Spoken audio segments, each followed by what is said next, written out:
Olá, está no ar o programa Direito e Globalização, que você pode assistir pelos canais 9 da NET, 186 e 8 da fibra ótica da Vivo TV. E também pelo site tvaberta.tv.br e também no Facebook TV Aberta SP.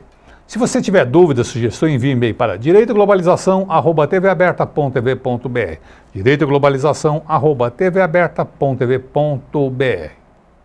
O entrevistado de hoje é o Dr. Antônio Gonçalves. O Dr. Antônio Gonçalves é presidente da Comissão de Criminologia e Vitimologia da OAB São Paulo. E o assunto do programa é criminologia. Lembrando a você de casa que estamos ao vivo. Bem-vindo, doutor Antônio. Uma alegria recebê-lo aqui. Muito prazer em estar com o senhor, doutor Martins. Sempre bom estar aqui em casa com os amigos. Alegria toda nossa em recebê-lo novamente aqui.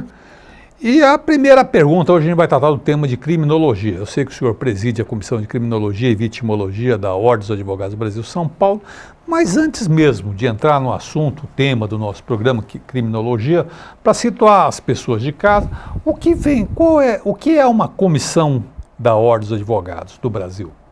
Olha, é muito importante essa sua pergunta, porque as pessoas, elas acham que a Ordem dos Advogados ela é inacessível. E ao contrário, a Ordem dos Advogados ela é aberta, não apenas ao advogado, como ao estudante do direito, ao interessado de uma maneira geral.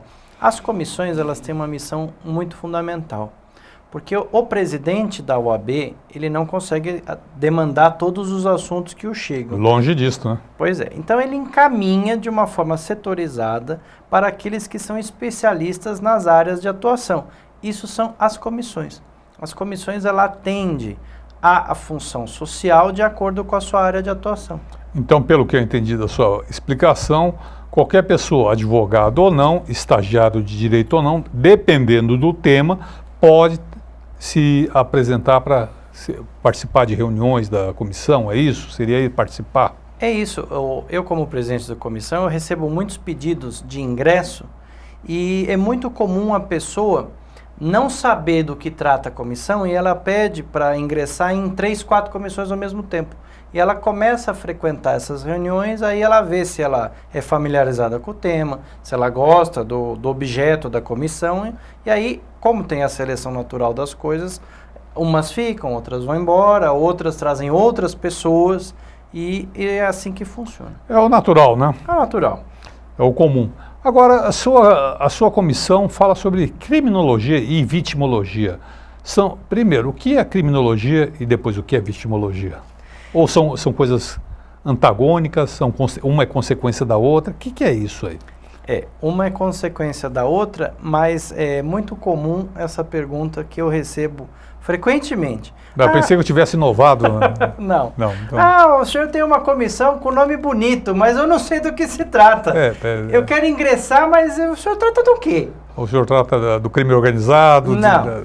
E também, você é coordenador dos direitos humanos. Mas eu não sou entrevistado hoje, é você. Não, mas você recebe o carimbo. Por estar nos direitos humanos, você tem um carimbo. Eu, presidente da criminologia, recebo outro carimbo. E qual seria o carimbo que Vossa Excelência? Você cuida do criminoso. Não, eu não cuido do criminoso. Eu sou amigo dos criminosos. Isso, direitos humanos é a defesa do bandido. Esse é o carimbo.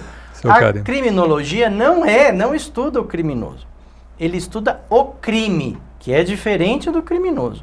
O que se estuda derivado do crime é o impacto que o crime causa na sociedade. E só complementando, o que faz a vitimologia? É o estudo da vítima derivado do crime. Então, o estudo ele é complementar porque se não tem o crime, você não tem a vítima. E se você não tem a vítima, não tem como analisar o crime. Mas um é consequência do outro. Porém, um tem uma motivação, outro tem uma outra motivação. Analisando, vamos começar pela perspectiva da criminologia. O que essa disciplina estuda? A criminologia, ela deriva o comportamento do criminoso e quais seriam as motivações dele ao delinquir. Porque a pessoa leiga, né? Ela pensa que o crime, hoje a pessoa acordou e falou, acho que eu vou cometer um crime. Não, tem uma série de elementos que são estudados desde o começo do século XIX, que avaliam o impacto da pessoa.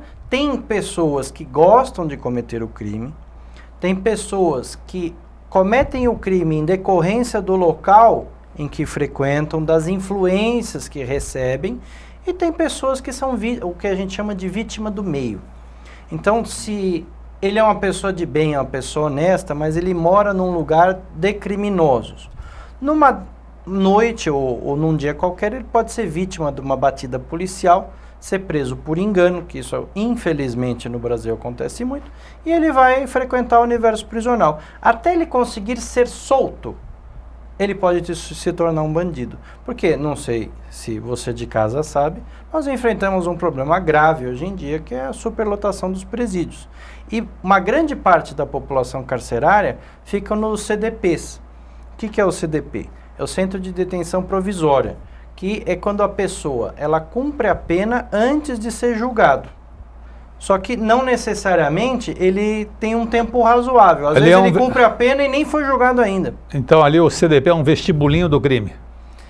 Não deveria ser, mas como tem mais da metade do universo prisional estão nos CDPs, ele tem acesso a tudo. Agora, voltando um pouco na sua pergunta, você falou 3 motivações que levam a pessoa a se tornar um criminoso. Foi isso que eu entendi. Uma seria, ela gosta de delinquir, é a vida louca, que se fala aqui no Brasil, ele gosta da vida louca, um bandidaço. O outro é produto do meio, é isso? Certo. E um terceiro, ele é levado pela circunstância, seria um isso. Na verdade, tem a classificação das escolas penais, eles chegam até a 5. Sociologicamente falando, ele é influência da sociedade, ele pode ser fruto do meio, ele pode ser um criminoso nato, ele pode ser um psicopata, que ele tem O que é um psicopata? O psicopata, ele tem uma deficiência clínica de uma substância no cérebro que se chama serotonina. Então, ele não tem emoção. E por não ter emoção, ele não cria nenhum vínculo, nenhum tipo de envolvimento. Então, ele só obtém o prazer ou coisa do gênero com o crime. E aí, esses crimes são variados. Tem criminoso psicopata que gosta de matar, tem outro que gosta de fazer latrocínio. Cada criminoso tende a ir para o que melhor ou o que infelizmente ele aprover. E esses psicopatas, eles não têm cura. Eles vão entrar no sistema prisional, vão sair e estarão idênticos. E agora, você falou o meio.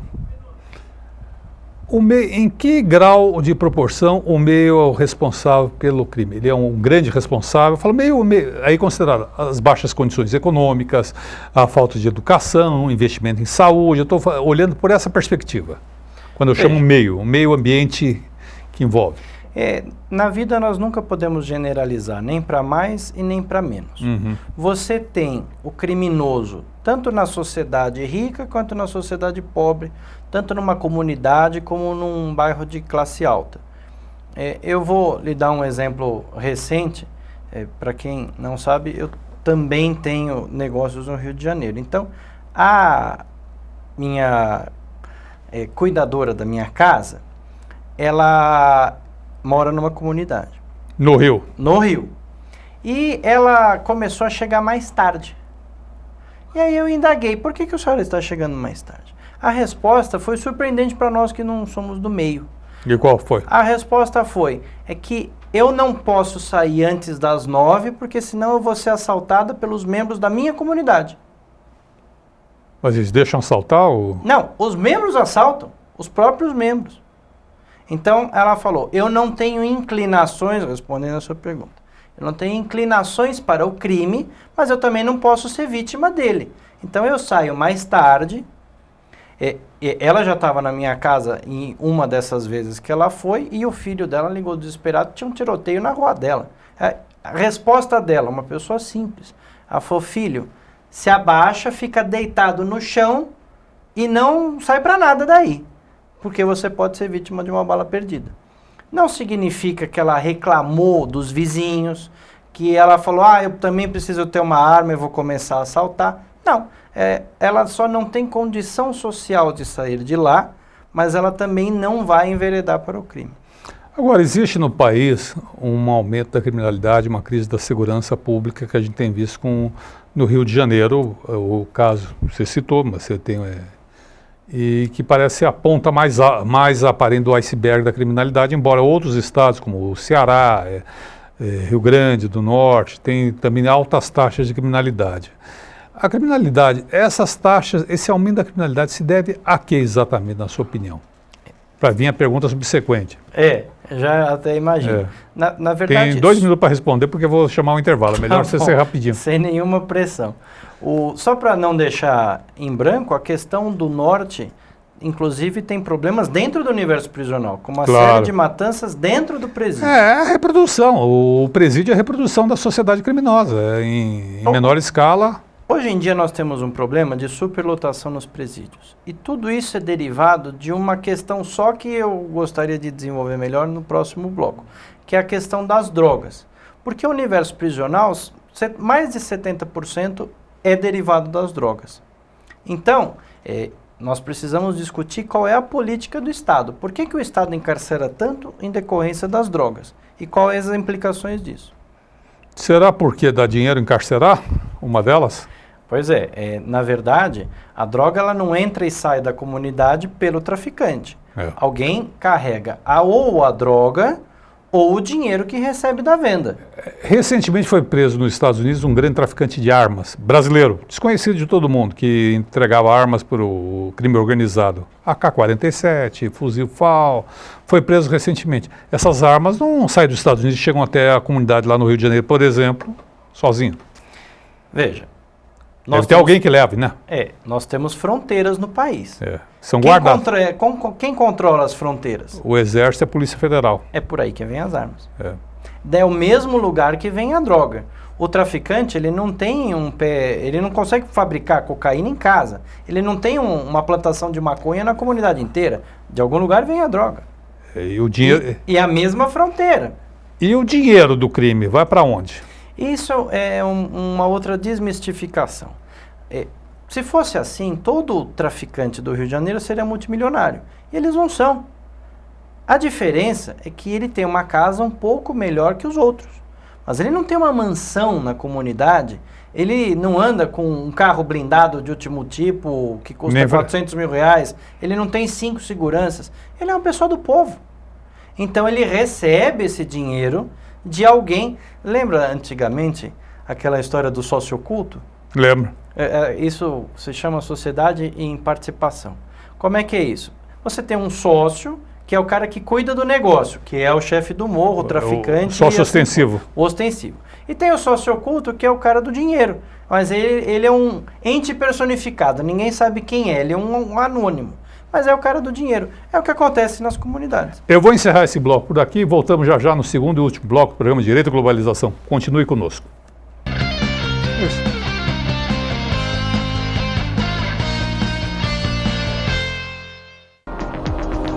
Você pode assistir a TV aberta pelos canais 9 da NET e 186 da Vivo TV. Saiba mais em www.tvaberta.tv.br. TV Aberta São Paulo, a emissora comunitária da maior cidade do Brasil. O programa Direito e Globalização é uma iniciativa da Comissão de Direitos Humanos da Ordem dos Advogados de São Paulo, com apoio científico do Instituto Brasileiro de Ciências Criminais.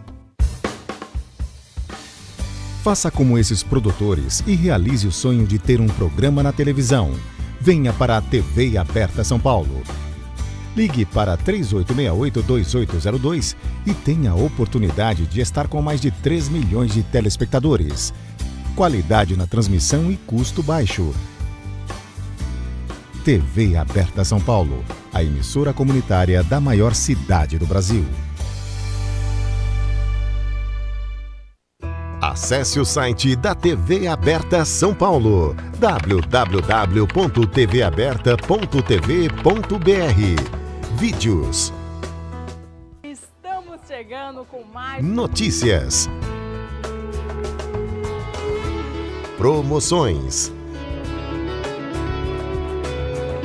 Assista a nossa programação em tempo real e faça sua pergunta para os programas ao vivo. Participe da emissora comunitária da maior cidade do Brasil. A TV Aberta também está no Facebook.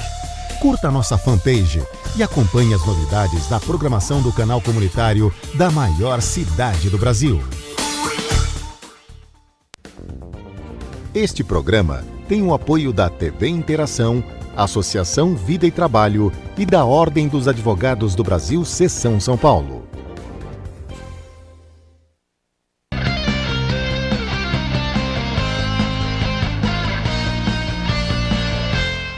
Estamos de volta no programa Direito e Globalização. Lembrando a você de casa que você pode assistir pelos canais 8 da NET, 186 Digital e 8 Fibra da Vivo TV. E também pelo site www.tvaberta.tv.br. Hoje estamos recebendo o Dr. Antônio Gonçalves. O Dr. Antônio Gonçalves é advogado e presidente da Comissão da Criminologia e Vitimologia da OAB de São Paulo.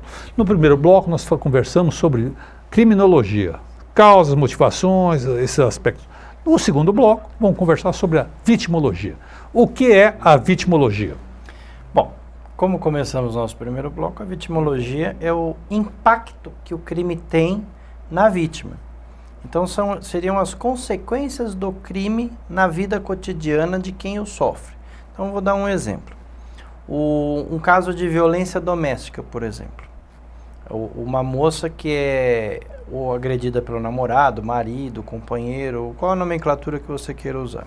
O que é bastante frequente, inclusive. É muito frequente. Ela é uma vítima. Okay.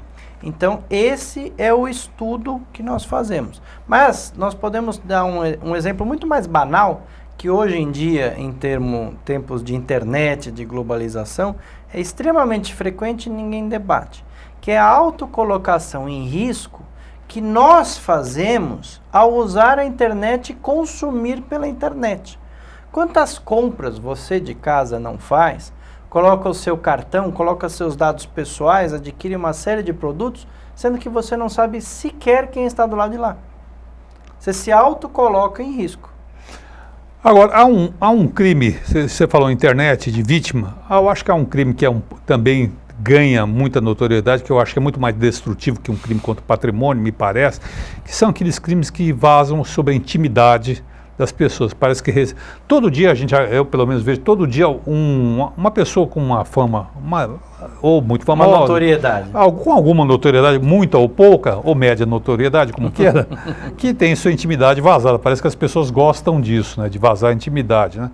Qual é a repercussão na esfera pessoal de uma pessoa que tem sua intimidade vazada? Por exemplo, uma foto íntima, sendo bem objetivo. A repercussão é grande, porque é engraçado, hoje em dia se tornou comum a pessoa considerar que aquele universo do seu telefone, das suas fotos, é seu. Só que nós somos pessoas de bem. Mas tem muitas pessoas que têm acesso à dark web, que a gente chama, que são as camadas mais baixas da internet, que são especializadas em invadir a conta dos outros em busca de proveitos. E lógico, entre buscar algo da sua conta ou de uma mini celebridade ou de uma grande celebridade, não tem como comparar, vai atrás de uma celebridade. Porque a exposição e a repercussão será muito maior. Ah, mas e o que ganha um hacker de pegar as fotos de uma atriz, por exemplo? Ele ganha porque ele pode negociar com a atriz ou com os empresários dessa atriz um pagamento para não divulgar essas fotos. Teve um caso recente, alguns anos atrás, que um desses hackers da Dark Web, ele invadiu várias contas de várias personalidades dos Estados Unidos, uma série de atrizes, cantoras, pessoas de boa reputação e de grande influência. E ele aproveitou e resolveu fazer o mesmo com séries. Então, ele falou, se você não me der X dinheiro, eu vou divulgar o que vai acontecer nos próximos 5 capítulos da série mais comentada do momento. É uma forma de chantagear, o que a gente chama de blackmail, e receber dinheiro em decorrência disso. Algumas pessoas se sentem preocupadas com a sua intimidade e vida privada, pagam. Só que o grande problema do pagamento é que isso se torna uma rotina, porque aí ele tem um elemento de barganha perpétuo. Então, a maioria não pagou e, infelizmente, teve a sua vida, a sua privacidade exposta para quem quisesse ver. Mas há também aquele crime que ocorre dentro dessa área aí de violação da intimidade, que um casal de namorados, ou de marido e mulher, trocam intimidades e quando há um rompimento, uma frustração no relacionamento, aquela parte que se sente prejudicada, em geral o homem... O revanchismo amoroso. Faz uma vingança amorosa, né? E publica a foto dessas meninas. Há inclusive notícias de crianças, de adolescentes, ou um pouco mais que isso, que acabam entrando em depressão e tiram a própria vida. Não sei se tem notícia disso. É verdade. Hoje em dia mudou até, não sei se o senhor tem noção disso, mas mudou a nossa classificação. Hoje em dia, por conta do envelhecimento natural da população, um fenômeno recente dos últimos 50 anos, hoje a expectativa de vida do brasileiro é 76 anos. Era algo inimaginável. Então, por conta dessa longevidade, a adolescência agora, a classificação é até 24 anos. Então, o pijaminha lá não o pijaminha é um jovem. É um jovem, exatamente. Você anda falando... Tá na classificação. Tá certo. Vamos comprar. Mas respondendo, só para não deixar sem resposta, a questão da responsabilização. Nós temos algo muito mal utilizado no direito civil, e ele é mal utilizado porque ele foi mal construído, porque em geral é assim que as coisas são. Faltam procedimentos no Brasil. As leis são criadas, não se sabe como aplica, então ela fica inoperante. Se chama Marco Civil da Internet. O Marco Civil prevê uma responsabilização quando fatos como esse acontecem. E fora isso, você também tem o Código Civil que você pode buscar uma reparação e uma indenização. Então, no caso do namorado que veicula as fotos da ex, como uma forma de constrangimento, de revanchismo... Humilhação mesmo, social. Um descargo emocional, seja lá o nome que você em casa quiser dar, aí você pode processá-lo individualmente e pedir uma indenização. Isso acontece muito. Ou você pedir... para os veículos que disponibilizam as fotos ou coisa assim, responsabilização pelo Marco Civil se continuarem a mostrar as fotos. Agora isso é incontrolável, porque... Tem um termo hoje em dia que se chama viralizar. Viralizar. Então eu posso te responsabilizar, mas aí você me manda por um aplicativo de mensagem instantânea, que eu mando para um grupo que tem 20 pessoas, que manda para outro grupo que tem mais 20... E isso exponencialmente viraliza. Você não consegue controlar mais isso. Porque você não consegue sequer responsabilizar a todos. E aí como faz? Então, infelizmente, nós somos advogados de outra era. Nós não somos da era digital de hoje. E assim como nós não somos, o direito também não é. O direito, ele criminaliza e reprime condutas, mas ele sempre está um passo atrás da criatividade, da velocidade das coisas. O mundo hoje em dia é muito instantâneo. Você tem muitas redes sociais que primam pelo agora. E o direito não pode responsabilizar instantaneamente, porque senão ele será injusto e aí ele vai partir para vingança, que não é a função do direito. O direito tem até um ritual todo de tempo, né, para amadurecer, para a coisa estar amadurecida, para ser julgada, né, e infelizmente os fatos hoje são mais instantâneos. A gente lida com o direito concebido na Revolução Industrial. Pois é. No século XIX. Nossas instituições jurídicas são do século XIX, embora atualizadas, modernizadas, elas ainda refletem e têm rituais do século XIX. Aí fica um pouco difícil você, em pleno século XXI, dar uma resposta social. Não precisa muito. Nosso Código Penal vigente é da década de 40 do século passado. De 1940. Então, o que tinha em 1940 no Brasil? Você não tinha sociedade empresária, você não tinha rede social, você não tinha complexidade das relações de hoje. Você tinha quitanda, você tinha uma série de liberdades, tanto que até a última reforma do Código Penal ainda tinha o crime de sedução. É uma coisa em total desuso, não existe mais isso. Mulher, como é que era? Seduzir mulher honesta, né? Tinha classificação de mulher honesta, como se existisse mulher desonesta, né? Mas era pelo fato da mulher ser ou não ser virgem, né? Sim, exatamente. Estava ligado à sexualidade dela. Agora, uma outra pergunta. Não só os crimes, todo crime causa um sofrimento naquele que o sofre. Seja desde um homicídio, uma coisa que afeta toda a família, seja uma coisa menos grave, vamos dizer, mas também é grave, que é um crime contra o patrimônio. Você ser roubado, uma arma apontada, isso cria uma uma angústia, medo, pânico nas pessoas. Como sentimento de insegurança. Um sentimento de segurança, melhor falando. Como é que vocês lidam com isso? Vocês estudam isso na sua comissão? Estudamos. E na verdade, nós precisamos do apoio, por isso que a comissão tem parceria com institutos especializados nesse tipo de atividade, a qual o advogado não tem compreensão. Então, nós temos parceria com institutos de psicanálise, de psiquiatria, para também compreender quais são os desdobramentos na psique humana. Porque cada pessoa reage de uma forma. Tem pessoas que são roubadas dentro de um veículo e tem um trauma tamanho que elas não conseguem mais dirigir. E tem outras pessoas que encaram isso como naturalidade, falam, isso é uma falência do Estado, é uma coisa que acontece, é vida para frente. Você não tem como mensurar a reação das pessoas, mas você pode compreender a psique humana para saber como lidar com elas. Esse, aliás, é um grande problema do Estado brasileiro. Ele trata os desiguais de forma igual. E ao fazer isso, ele não consegue atingir ninguém. Não consegue produzir a igualdade, porque a igualdade é tratar os desiguais de forma desigual. Desigual, na sua imediata desproporção. E o Estado nivela tudo, e ao fazer isso, ele não alcança nada. Existe Estado no Brasil? Sabia que você ia me provocar com essa.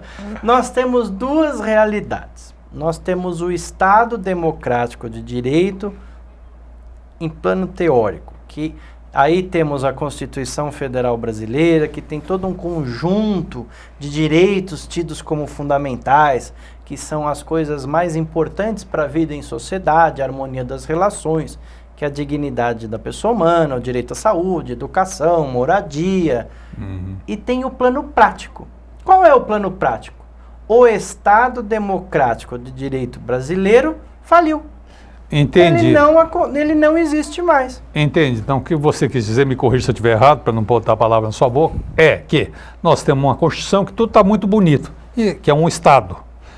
Ou a significação desse Estado. E do outro lado nós temos a ressignificação do que está ali dentro, que é o governo Temer.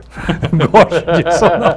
Eu vou me despedindo por aqui, quero ouvir suas palavras finais. Eu não falei nada disso. Na verdade, o que acontece é que Você apoia o Temer? Você é dos 4% que apoia ele? Não, não apoio o Temer. Então, mas tá bom. A grande questão é a seguinte, considerações finais e já vou me despedir. Ficou com pressa? Não adianta o Estado tratar as consequências. Então, ele reprimir condutas desenfreadamente não é a solução. Ele se esquiva de investir em educação e cidadania. Por quê? Porque isso não dá voto. Então, respondendo a sua provocação, não dá voto investir em educação, porque um povo que tem acesso à informação cobra o próprio Estado. Então, já agradeço de plano, meu querido amigo Dr. Martim, e eu não ia deixar essa provocação passar assim, viu? Doutor Antônio Gonçalves, agradeço a sua presença aqui, seus esclarecimentos, sua participação, sempre é bem-vindo, volte outras vezes aqui e me despeço do senhor e dos nossos amigos lá de casa. Até a próxima semana, até lá e muito obrigado.